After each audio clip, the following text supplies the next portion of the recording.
하이데거 철학에 대해서 같이 살펴보겠습니다. 하이데거는 후설의 현상학, 아리스토텔레스의 존재론, 틸타이의 생애 철학 등의 영향 아래 독자적인 철학을 개척했죠. 그래서 후설은 하이데거의 존재와 시간, 책을 읽고 하이데거에게 이것은 자신의 현상학이 아니다 이렇게 이야기했어요. 후설은 자기의 제자인 하이데거가 당연히 자기의 철학을 그대로 녹여낼 줄 알았는데 자신의 철학이 아니다 이렇게 이야기했죠. 그렇지만 우리가 알듯이 하이데거는 단지 후설의 현상학만을 자신의 철학으로 녹여낸 것은 아니었습니다. 아리스토텔레스의 존재론, 틸타이의 생애 철학도 역시 영향을 받아서 그 안에 집어넣었죠.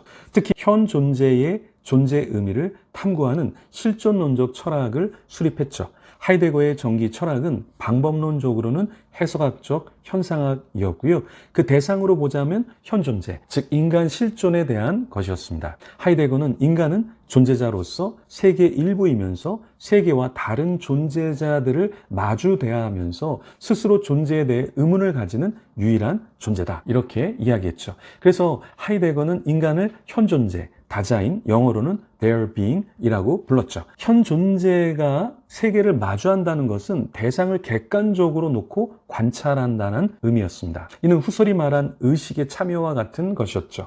하이데거는 이런 현 존재를 탐구하는 것이 존재를 아는 것이다 이렇게 봤어요.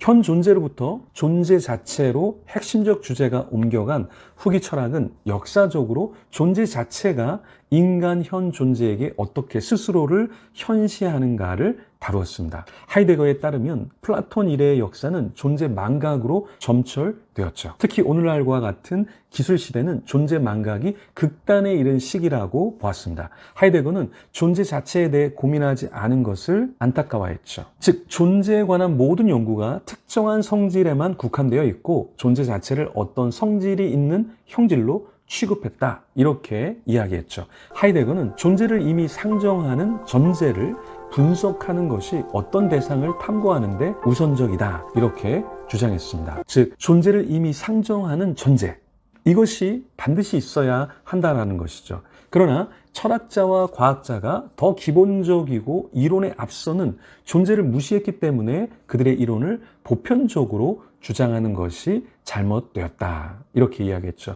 우리가 존재와 인간 존재를 그릇되게 인정했다 이렇게 말했습니다. 하이데거는 20세기 지평을 연 최대의 사상가였죠. 하지만 혹자들은 하이데거가 인간 이성의 힘을 무시한 자다 이렇게 이야기했고요. 비합리적인 숙명주의자에 불과하다 이렇게 비난하기도 했습니다. 왜 이런 평가를 받았을까요? 하이데거는 객관적인 사실을 제시하고 자신의 논지를 밝히는 것이 아니라 자신이 경험한 인간과 세계를 분석하며 논했기 때문이었죠. 하이데거는 존재와 시간 책에서 많은 사람이 비본래적인 삶을 살고 있다 이렇게 지적했습니다. 본래의 삶이 아닌 인생에서 해야 할 일을 하지 않고 살고 있다 이렇게 봤죠. 하이데거는 인간의 본질적 물음에 시간이라는 요소가 들어있지 않았다 이렇게 말했습니다. 인간이 미래 혹 죽음을 보지 않으면 현실에 존재하는 인간을 정확히 파악할 수 없다 생각했죠. 예를 들어 암 환자는 남은 시간이 굉장히 소중하죠. 그래서 오히려 죽음 앞에서 더 절실하고 무언가 누리고 무언가를 더 창조한다라는 거예요. 즉 하이데거는 죽음에 관한 고찰이 미래가 아닌 지금을 더 충실하게 살게 해준다 이렇게 봤습니다. 하이데거에게 있어 인간의 불안은 궁극적으로 죽음에 대한 불안인데요. 이런 죽음에 관한 불안은 존재 전체를 문제 삼는 현 존재의 본질적인 성격을 가장 잘 보여준다 이렇게 이야기했어요. 죽음 앞에서 우리의 존재가 낯설고 섬뜩하게 드러나는 것은 우리의 본래적인 존재가 우리가 보통 집착하는 세속적인 가치들로 은폐되었기 때문에 그렇다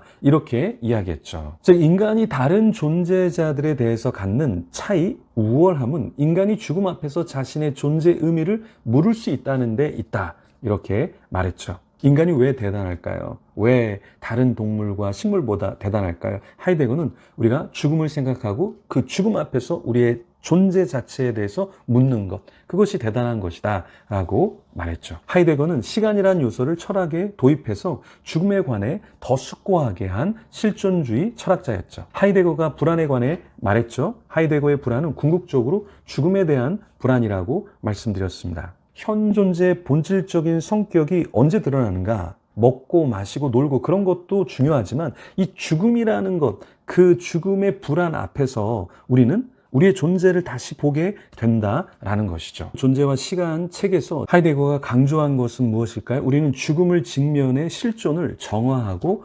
고양함으로써 극복해야 한다. 이렇게 이야기했죠. 그러나 실상 사람들은 그렇게 하지 못하고 있죠. 불안을 견디면서 죽음으로 앞서 달려가면서 죽음으로부터의 도피와 끊임없이 대결해야 한다. 이렇게 하이데거는 우리에게 이야기했죠. 이런 면에서 여전히 하이데거 실존적 철학은 우리에게 소중하죠. 현대 우리가 어떤 삶을 살고 있습니까? 우리는 죽지 않을 존재같이 그렇게 생각하고 살잖아요. 그러면서 싸우고 욕심을 내고 또 이 세상의 쾌락을 즐기면서 살잖아요. 그렇지만 하이데거가 말한 것처럼 이 죽음이라는 것을 생각하고 오늘을 산다면 우리는 조금 더 소중한 삶, 조금 더 제대로 된 삶을 살겠죠. 그래서 스티브 잡스는 어떻게 인생을 살았다고 합니까? 무엇인가 결정할 때 만일 내가 마지막 날 이 일을 한다면 정말 할 것인가? 이것을 죽음 앞에서 마지막 날 내가 정말 할 것인가를 한번 생각하고 고려한 뒤에 그 일에 뛰어들었다고 하죠. 3 years,